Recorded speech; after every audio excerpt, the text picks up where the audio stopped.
प्रिय विद्यार्थियों, नमस्कार।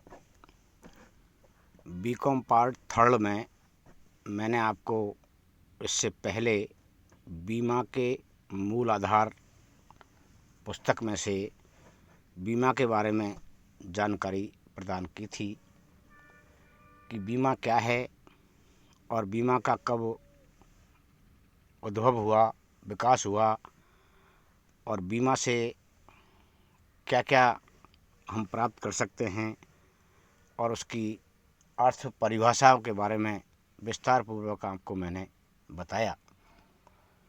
आज मैं आपको बीमा की भूमिका और महत्व, उपयोगिता और प्रकृति यानी विश्वविद्यालय परीक्षाओं में आपसे बीमा की भूमिका भी पूछी जा सकती है, महत्व भी पूछा जा सकता है, उसकी उपयोगिता भी पूछी जा सकती है, उसका लाभ भी पूछा जा सकता है। लेकिन इन सभी का तात्पर्य एक ही है। मैं आपको आज मुख्य रूप से बीमा की क्या भूमिका है, सामान्य जीवन में, व्यावसायिक जीवन में तथा अन्य औद्योगिक जीवन में क्या इसकी भूमिका है, क्या इसका महत्व है और क्यों बीमा कराया जाता है, क्या उपयोगिता है के बारे में विस्तार पूर्वक आपको अध्ययन कराऊंगा। बीमा निश्चित घटना के घटने पर यानी बीमा किसी निश्चित घटना के घटने पर भुगतान की व्यवस्था करती है तथा अनिश्चितता को निश्चितता में बदलने का वादा करती है। वर्तमान समय में बीमे के सिद्धांत में बहुत उपयोग एवं उपयोगी प्रमाणित हुए हैं। यह व्यक्तियों अथवा व्यक्तियों के किसी विशेष समूह के हितों की रक्षा भी करती है, बल्कि समाज और राष्ट्र को भी इससे लाभ पहुंचता है।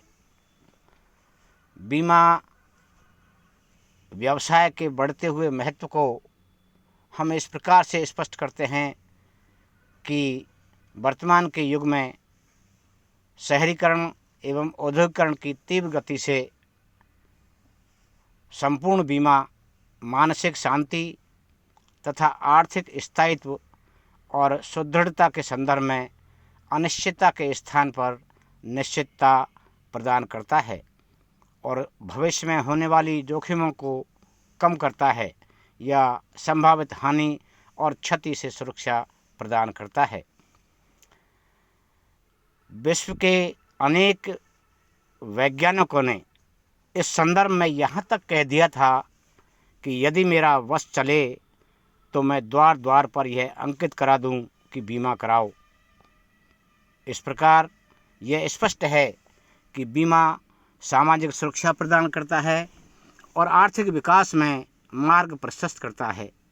बीमा के महत्व को हम और दूसरी तरीके से भी स्पष्ट रूप से समझते हैं कि बीमा के बिना व्यवसाय का संचालन करना असंभव है, क्योंकि व्यवसाय में आए दिन दुर्घटनाएं होती है, हानि होती है और उस हानि से बचने के लिए और उस भविष्य में होने वाले जोखिम से सुरक्षा प्रदान करने के लिए व्यावसायिक संस्थाएं और कंपनियां या साझेदारी फर्म या कोई भी बीमा करा लेता है। तो बीमा के बिना कोई औद्योगिक अर्थव्यवस्था कार्य ही नहीं कर सकती। हम अब बीमा की भूमिका, महत्व और उपयोगिता के बारे में समझने के लिए कुछ बिंदुओं का या कुछ शीर्षकों के आधार पर उसको हम समझेंगे, उसकी उपयोगिता को समझेंगे, उसके महत्व को समझेंगे कि वास्तव में बीमा की क्या उपयोगिता है, क्या महत्व है, क्या इसकी भूमिका है, वर्तमान सामाजिक, व्यावसायिक और राजनीतिक दृष्टि से बीमा की क्या भूमिका है। क्योंकि अनेक राजनीतिज्ञों ने इस संबंध में भी ये स्पष्ट रूप से कहा है कि बीमा के बिना भविष्य में होने वाली अनिश्चितता को निश्चितता में बदला नहीं जा सकता है। तो बीमा की भूमिका और महत्व, उपयोगिता के बारे में पहला जो है वो महत्व है व्यक्तिगत या पारिवारिक दृष्टि से, यानी बीमा व्यक्तिगत रूप से और पारिवारिक दृष्टि से किस प्रकार महत्वपूर्ण है। उसी प्रकार दूसरा है आर्थिक या व्यवसाय की दृष्टि से, यानी बिजनेस की दृष्टि से, व्यापार की दृष्टि से बीमा का क्या महत्व है। और तीसरा है समाज की दृष्टि से बीमा का क्या महत्व है। और चौथा है संपूर्ण राष्ट्र की दृष्टि से बीमा का क्या महत्व है। हम सबसे पहले व्यक्तिगत या पारिवारिक दृष्टि से इसके महत्व को जानेंगे। व्यक्तिगत और पारिवारिक दृष्टि से पहला महत्व है बीमा सुरक्षा प्रदान करता है। मैंने आपको इसकी भूमिका की, इसकी प्रकृति के बारे में अवगत कराया था। किसी विशेष घटना के घटने पर बीमा होने वाली हानि के विरुद्ध सुरक्षा प्रदान करता है।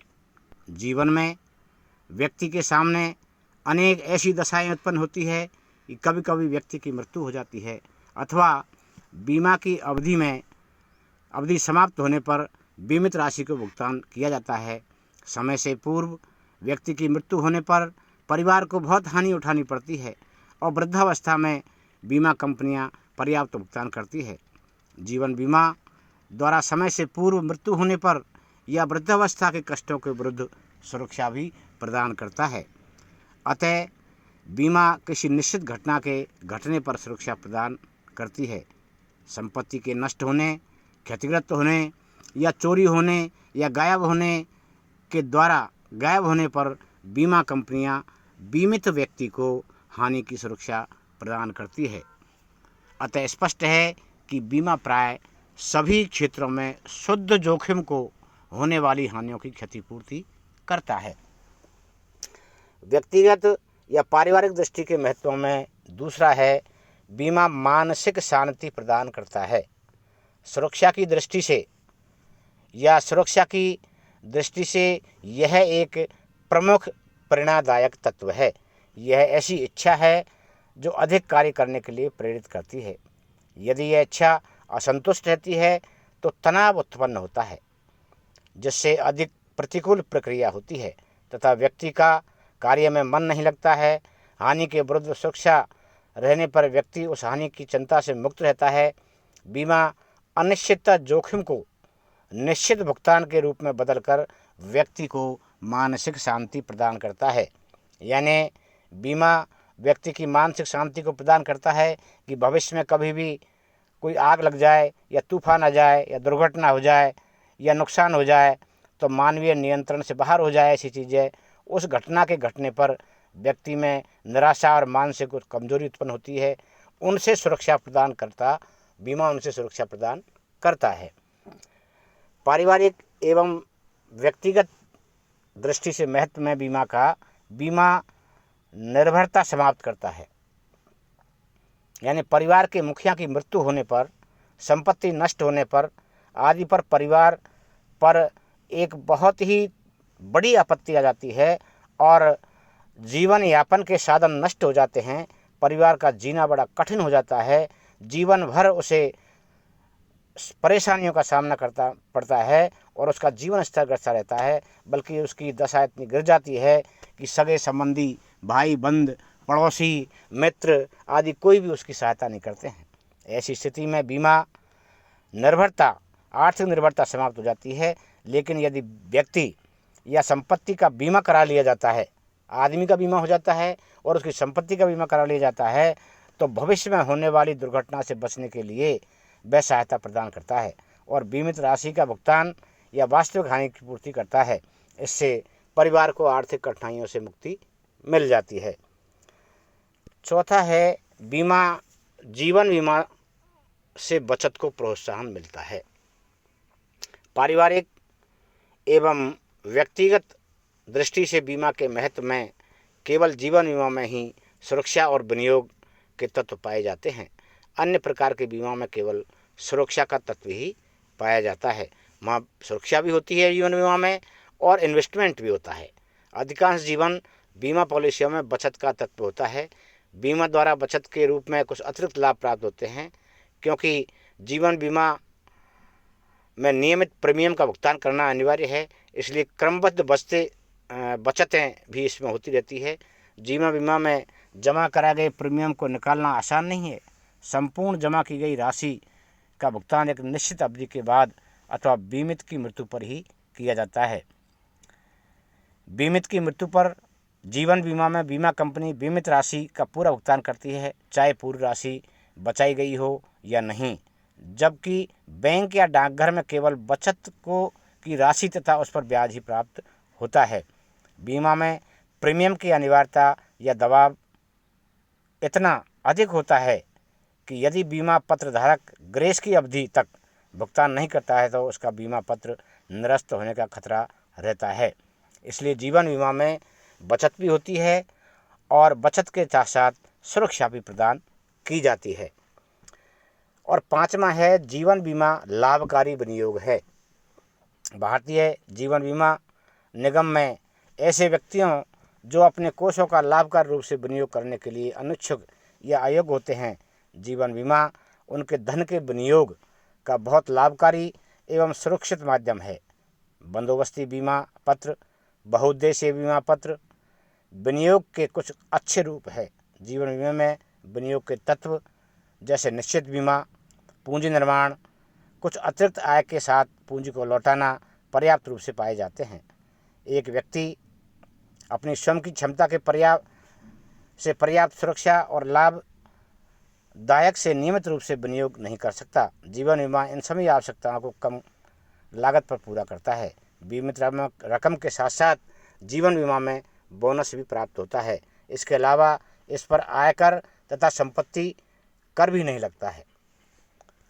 इसके बाद नेक्स्ट जो पारिवारिक एवं व्यक्तिगत दृष्टि से महत्व है वह है बीमा बंधक संपत्ति को सुरक्षा देता है।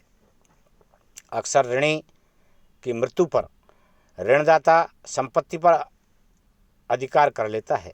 जो ऋण देता है वह ऋणदाता की संपत्ति पर तब अधिकार कर लेता है जब उसका ऋण वो चुकाता नहीं है या वो खत्म हो जाता है तथा ऋणी का परिवार उसके उपयोग से वंचित हो जाता है। दूसरी ओर ऋणदाता संपत्ति का बीमा कराना चाहता है क्योंकि संपत्ति को नुकसान या नष्ट हो जाने की स्थिति में वह अपना ऋण प्राप्त करने के अधिकार को खो देता है। यदि बंधक संपत्ति का बीमा किया हुआ है तो संपत्ति को नुकसान, नष्ट या चोरी आदि हो जाने पर ऋण का भुगतान ऋणदाता को उससे कर दिया जाता है। इस प्रकार बीमा बंधक संपत्ति को सुरक्षा भी प्रदान करता है। नेक्स्ट है पारिवारिक आवश्यकताओं की पूर्ति। पारिवारिक दृष्टि से व्यक्ति की आवश्यकताओं की पूर्ति के लिए विभिन्न वर्गों में बांटा गया है। पारिवारिक आवश्यकताएं हैं, वृद्धावस्था की आवश्यकताएं हैं और विशेष आकस्मिक आवश्यकताएं हैं, अंतिम आवश्यकताएं हैं। इन सब की पूर्ति बीमा के द्वारा परिवार में की जाती है। इसके बाद आप देखिए कि पारिवारिक आवश्यकताओं की पूर्ति में वृद्धावस्था की आवश्यकताएं होती है। व्यक्ति जब आजीविका का साधन उसके पास होता नहीं है और वृद्धावस्था में व्यक्ति में कमाने की क्षमता भी कम हो जाती है, ऐसी स्थिति में वृद्धावस्था के लिए भी उत्तम व्यवस्था है। वृद्धावस्था में आय में कमी उस व्यक्ति तथा उसके परिवार के लिए एक गंभीर समस्या हो जाती है। जब तक परिवार का कोई अन्य सदस्य कमाता नहीं है तब उसके पास कमाने के लिए कुछ बचता नहीं है। तो ऐसी स्थिति में बीमा वृद्धावस्था में होने वाले संकट को दूर भी करता है। इसके बाद पारिवारिक आवश्यकताओं की पूर्ति में है विशेष आवश्यकताएं। परिवार की कुछ विशेष आवश्यकताएं होती है, जैसे बच्चों की शिक्षा, शादियों की आवश्यकता, बच्चों के जीवन में व्यवस्थित करने। जीवन बीमा में ऐसे कई प्रकार के बीमा पत्र होते हैं जो इन आवश्यकताओं को पूर्ति करते हैं। और अंतिम आवश्यकताएं मृत्यु के पश्चात क्रियाकर्म, संपत्ति कर तथा आयकर का भुगतान जैसी आवश्यकताएं होती हैं, तो परिवार के सदस्यों के कोष को घटाती है। इन आवश्यकताओं को पूरा करने में बीमा सहायक है।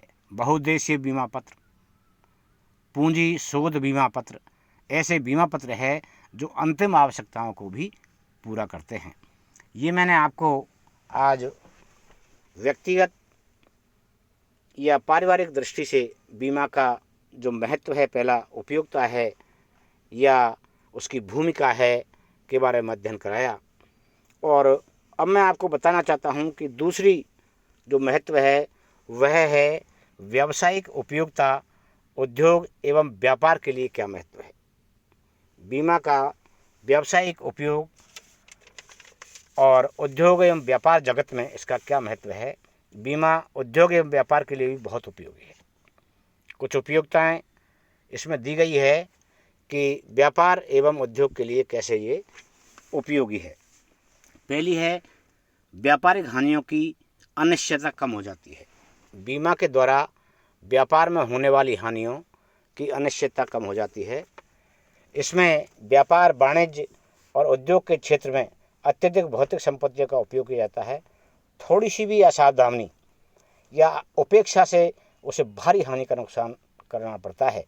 दुर्घटनाएं हो जाती है संपत्ति के लिए, बल्कि तीसरे पक्ष को भी हानि हो सकती है। तीसरे पक्ष को पहुंची हानि की क्षतिपूर्ति करना व्यवसाय का उत्तरदायित्व होता है।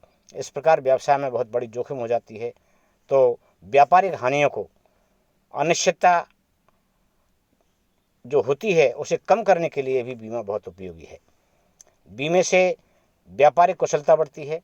जब व्यापार का स्वामी भविष्य में अपने होने वाली हानियों की चिंताओं से मुक्त हो जाता है तो निश्चित रूप से वह अधिक से अधिक व्यापार में मन लगाएगा और लाभ बढ़ाने का प्रयास करेगा।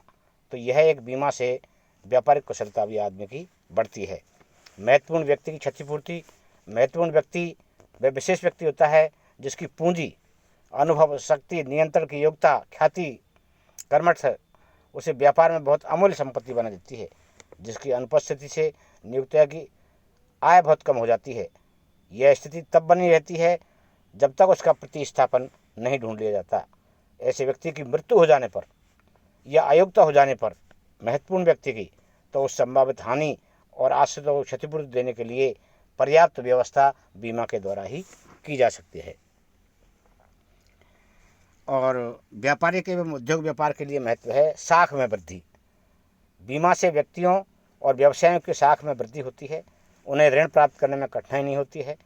एक व्यक्ति अपने जीवन बीमा पत्र और व्यवसाय अपनी संपत्तियों के बीमा पत्र की साख पर ऋण प्राप्त कर सकता है, जिससे कि वह अपने व्यावसायिक संचालन सही तरीके से कर सके। व्यापार का जारी रखना। कोई भी व्यक्ति, विशेष रूप से साझेदारी फर्म, यदि कि साझेदार की साझी की मृत्यु हो जाती है, हालांकि जीवित साझी व्यापार को पुनः प्रारंभ कर सकते हैं, लेकिन दोनों ही दशा में व्यापार और साझियों को आर्थिक हानि का नुकसान उठाना पड़ता है। ऐसी स्थिति में बीमा मृत्यु के समय पर्याप्त कोषों की व्यवस्था करते हैं। यदि साझेदार की मृत्यु हो जाती है तो उतनी राशि बीमा कंपनी भुगतान की करती है जितना कि उसने बीमा कराया है। उस साझेदार की मृत्यु पर उसके आश्रित के बीमे की राशि का भुगतान किया जाता है। कर्मचारियों का कल्याण। आजकल व्यवसाय को संचालन करने में बहुत अधिक कर्मचारी कार्यरत रहते हैं। कर्मचारियों का कल्याण नियोक्ता का प्रथम दायित्व होता है। जहाँ पर वो कार्य करता है उस नियोक्ता का पहला दायित्व होता है कि कर्मचारियों का कल्याण करें, क्योंकि कर्मचारी अपने नियोक्ता के लिए कार्य करते हैं। नियोक्ता का दायित्व है कि वे समय से पूर्व मृत्यु, अयोग्यता या वृद्धावस्था की व्यवस्था कंपनी नियोक्ता द्वारा अपने कर्मचारियों के लिए करे। तो वह एक समूह बीमा, दुर्घटना बीमा भी की व्यवस्था कर देती है, जिससे कि वह बीमे का प्रीमियम साधारणतः नियोक्ता द्वारा ही भुगतान किया जाता है। यह बीमा सबसे सस्ता होता है, जिसके द्वारा नियोक्ता अपना उत्तरदायित्व पूरा करते हैं। ऐसी योजनाओं से कर्मचारियों तथा नियोक्ता के मध्य संघर्षों को भी ठहराव मिलता है, क्योंकि आपस में संघर्ष नहीं होता है नियोक्ता और कर्मचारी के बीच में। तो ये मैंने आपको दो इसका महत्व बताए थे बीमा के, व्यक्तिगत एवं पारिवारिक दृष्टि से और व्यापारिक दृष्टि से। ये इसके महत्व है। अब मैं आपको इस संबंध में कल और बताऊंगा कि समाज की दृष्टि से क्या महत्व है और राष्ट्र की दृष्टि से क्या महत्व है। धन्यवाद, नमस्कार।